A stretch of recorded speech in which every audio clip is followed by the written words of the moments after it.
Hi, my name is Steve Armelino with U.S. Armor Corporation. Today we're going to discuss the use and care of your body armor. The use and care of your body armor vest is essential to maintain its life throughout its warranty period. So it's important to understand that your vest is made up of several different components, starting with the front carrier. Then we have your front ballistic panel. We have your back carrier. We have your back ballistic panel. And then we have a 6" by 8" soft trauma plate. In addition, your package that you get comes with 8 elastic straps. These are actually called Breathe-A-Prime straps. But you have 2 contour shoulder straps. You have 2 4" wide waist straps. And then you have 4 2" wide waist straps. You're normally going to wear your vest, obviously, with the 2 contour shoulder straps and either the 2 4" wide waist straps or the 4 2" wide waist straps.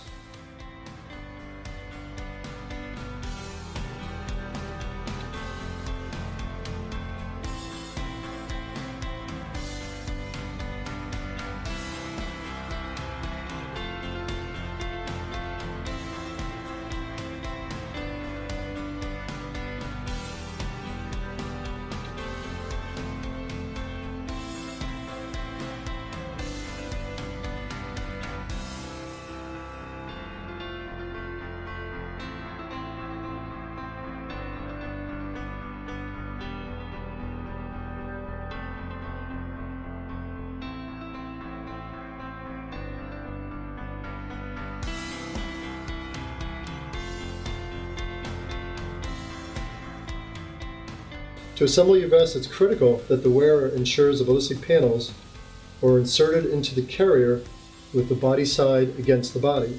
This would mean that the strike face is facing away from your body.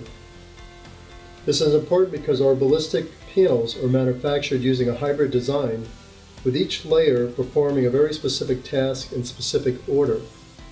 Improper insertion of a ballistic panel can result in serious injury or death.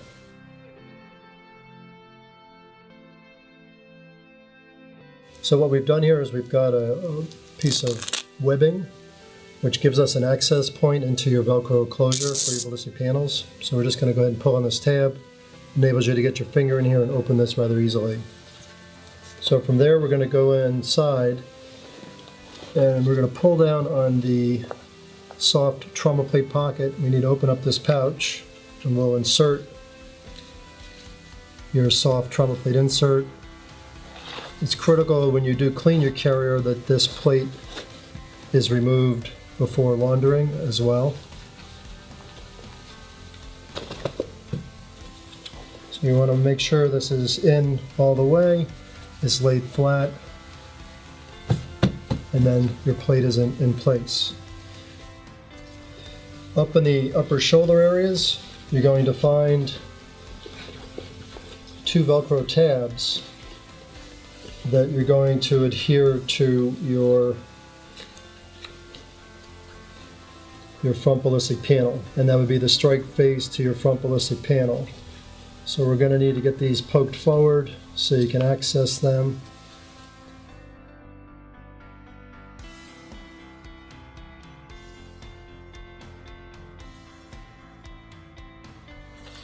And then from here we're going to proceed to insert your ballistic panel. It's going to be important as well that when you do this, you make sure that your soft trauma plate, it's actually going to be okay on either side of this ballistic panel, but you really want it on the strike face side. You don't want it against your body. It's just more comfortable having it away from your body. Again, it's critical that you make sure your ballistic panel is flat inside your carrier. Your Velcro closure is laid flat.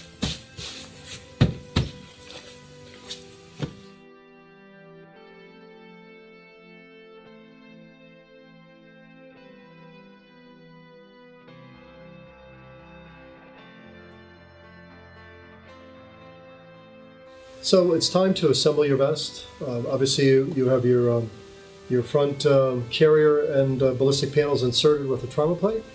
You have your back carrier with its ballistic panel inserted as well.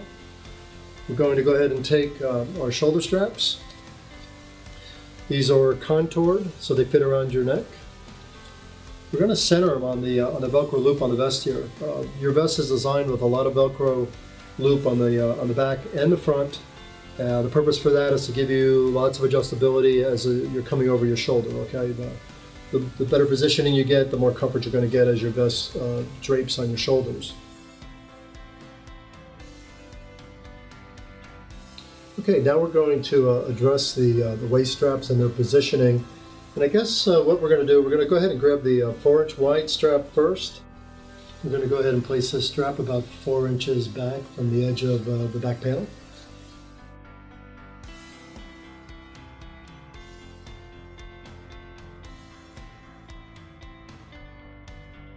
Okay, so now we're ready to try our vest on. So we're going to go ahead and grab the back panel, put our head through the 2 shoulder straps, and get the vest fitted on our body. And actually to start, it doesn't feel too bad on my shoulders, but what you're going to want to do is actually have somebody work with you on it, or just look in a mirror, and you'll see if the shoulder straps hanging over your shoulder look like they're bunching or they're not laying quite flat on your shoulders.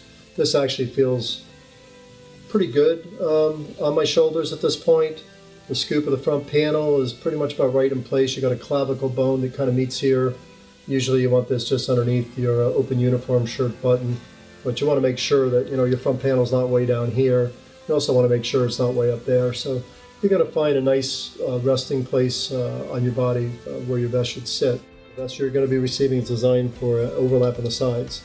Normally what we want the front to go over the back, which means you may have to move these straps back a little bit to get the overlap that your vest requires. You're going to want that front over the back. Bring your straps down.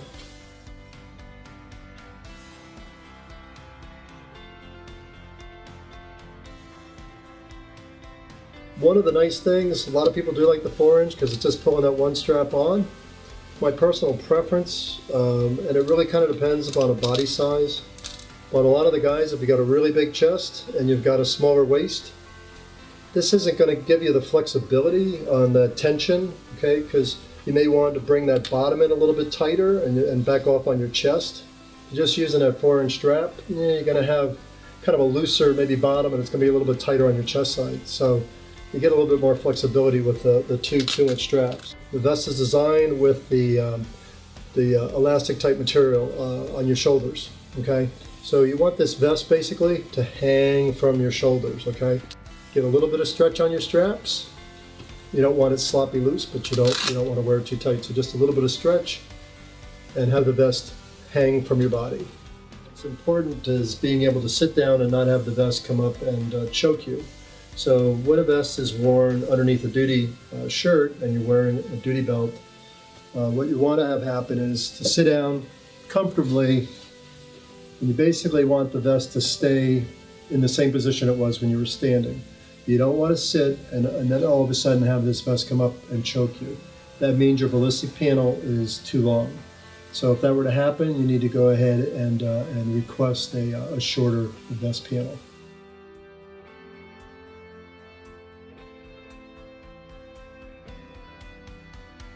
Proper storage and frequent inspection of your vest can help you maintain the life of your armor. The best way to store your vest is lying it flat, not on an edge and never bunched. Make sure it is stored clean, dry, and out of direct sunlight. Do not place anything else on top of your vest, and never store your vest in the back seat of the trunk of your car. Regular inspection of your vest is also important for proper performance. Refer to your use and carry guide for more details. We'd like you to remember that your bulletproof vest is not bulletproof, it's bullet resistant. There are certain rounds that are able to go through body armor, and obviously rifle rounds are one of those, in addition to certain knives and ice picks. Now, the other thing we need to remember is body armor is not going to do anything, obviously unless it's worn. In addition, any of these concealed carriers, they have no ballistic ability at all without the ballistic panels being inserted. So it's really critical that you make sure you insert your ballistic panels and also pay attention to this side towards body is how they need to be worn to perform to their peak performance. Thank you very much.